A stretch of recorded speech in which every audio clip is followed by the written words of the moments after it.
বিসমিল্লাহির রহমানির রহিম। আসসালামু আলাইকুম।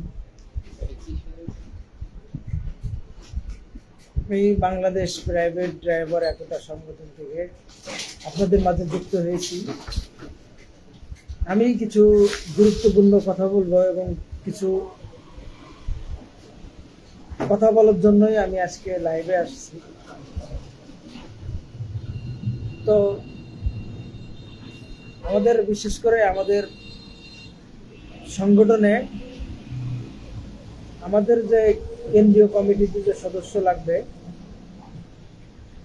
আমরা নিয়োগ দিচ্ছি এবং আমাদের বাংলাদেশ প্রাইভেট কার ড্রাইভার একতায় আমরা জেলায় জেলায় পদ দিব এবং জেলায় জেলায় দেওয়ার জন্য কার্যক্রম আমাদের মাঝে চলতেছে এবং আমরা কিছুদিনের ভিতরে আমরা ফর্মও ছাড়ব ইনশাল্লাহ। যদি আমাদের কাজ কাম যদি কোনো কিছু আপনাদের ভালো লাগে তাহলে আপনারা চাইলে আমাদের সাথে যুক্ত হতে পারেন এবং আমাদের কেন্দ্রীয় কমিটিতে সদস্য লাগবে। যদি আপনারা সদস্য হওয়ার যদি ইচ্ছুক হন তাহলে আমাদের সাথে যোগাযোগ করতে পারেন। আর বিশেষভাবে অনুরোধ করব যে আমরা আসলে যে নির্যাতিত এই মোটরশ্রী ড্রাইভাররা আমরা যারা নির্যাতিত হয়ে আছি আমাদের কিন্তু কোনো নেই, আমাদের কোনো মূল্যায়ন নাই, শুধু আমরা নির্যাতনের উপরেই আছি। তো আমি এই জন্য বলতে চাই যে আমরা যারা এই মোটর ডিপার্টমেন্টে কাজ করি যদি আমরা সবাই একতা হই এবং একতা হয়ে কাজ করি তাহলে মনে হয় যে কোনো সমস্যা হোক, আপদে বিপদে যেটাই হোক, আপনারা যদি আমাদের পাশে থাকেন তাহলে আমরা হেল্প করতে পারবো এবং এটা নিয়ে আমরা কাজ করতেছি। আমাদের সভাপতি সাহেব আমার পাশে আছে, সভাপতি সাহেব আমার পাশে আছে, একটু কথা বলতে পারেন কি সমস্যা? বিসমিল্লাহির রহমানির রহিম। আসসালামু আলাইকুম। বাংলাদেশ প্রাইভেট কার ড্রাইভার একতা, আমি ইমরান শেখ ইমন। আশা করি আপনারা সবাই ভালো আছেন। তো আজকে আমাদের আলী হোসেনের লাইভ থেকে, আমাদের এই সংগঠনের লাইভ সোসাইটি থেকে ইনশাল্লাহ আপনারা সবাই একটু মনোযোগ দিয়ে একটু কথাগুলো শুনবেন যে আমাদের যে চালক ভাইদের যে অধিকারগুলো রয়েছে, আমাদের আলী সাহেব যেটা বললেন এটা হচ্ছে আমাদের চালক ভাই যারা আমরা আছি প্রত্যেকেরই কিন্তু দরকার, আমাদের সবাইকে কিন্তু দরকার এই সংগঠন কিন্তু দাঁড় করানো।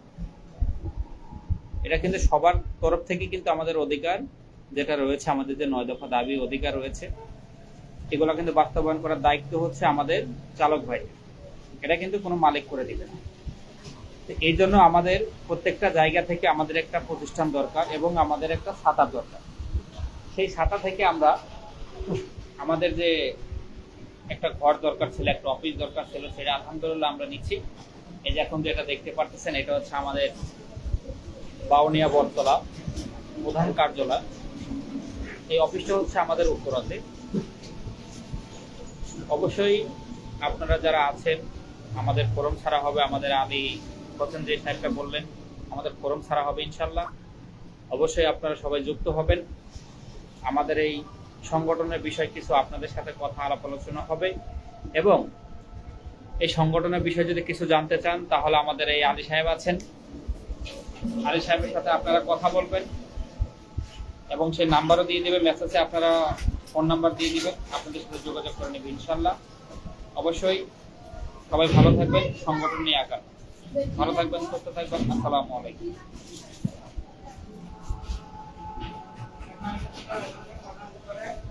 তো আমি আমাদের মাননীয় সভাপতি অনেক সুন্দর কথা বলছে এবং জানি আপনাদের ভালো লাগবে।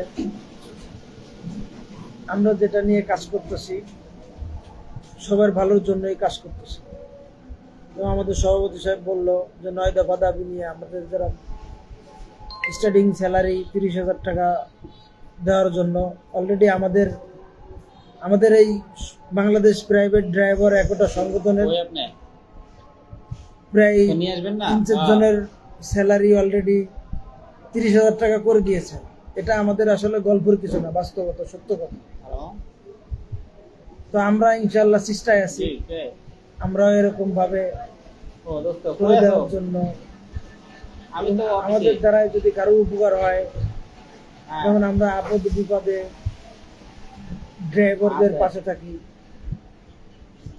আছে কত টাকা চাকরি দেওয়ার জন্য বা মোটামুটি কোনো সমস্যা হলে, কোনো হেল্প দরকার হলে তাই নাকি? সেটাও আমরা করি। আচ্ছা, তো অফিসে আসো। আমরা করার জন্য চেষ্টা করতেছি এবং আর আমার অফিসে আসো, সামনে সামনে কথা বলতে। এই যে বাউনিয়া বটতলা আসো, ট্রেনের মোটর সাইকেলের তেল ফুরে গেছে তোমার। ওই যে রিক্সায় চলে আসো। হ্যাঁ, বাউনিয়া বটতলা। এখন রাজবতী আছে না, রিক্সা নিয়ে আসো। তো আমি এখন আমাদের অফিসে, হেড অফিসে আছি, হ্যাঁ, অফিসে বসে আছি, যেহেতু দেখলাম আমাদের অফিসে উদ্বোধন ও, হয়েছে। তুমি তো ওই পারে আবার না? মোটামুটি আর কি আমরা কিছুটা কাজ আগাইতে পারছি, আরো অনেক কিছু কাজ বাকি আছে। So, আচ্ছা, ওই যে এই আসো কাজগুলো দেখি। করতে হবে ব্যবস্থা আপনাদের করো। সহযোগিতায়। আপনারা যদি আমাদের তোমার পাশে কাছে থাকেন এবং অবশ্যই। সহযোগিতা করেন, তাহলে আমরা করতে সক্ষম হব এবং কাজ করতে আমাদের সুবিধা হবে। তো আমাদের এখানে আজান দিচ্ছে, আমি আর বেশিক্ষণ থাকবো না। আচ্ছা, ঠিক আছে, সবাই অফিসে ভালো আসো থাকবেন। দেখি। ধন্যবাদ।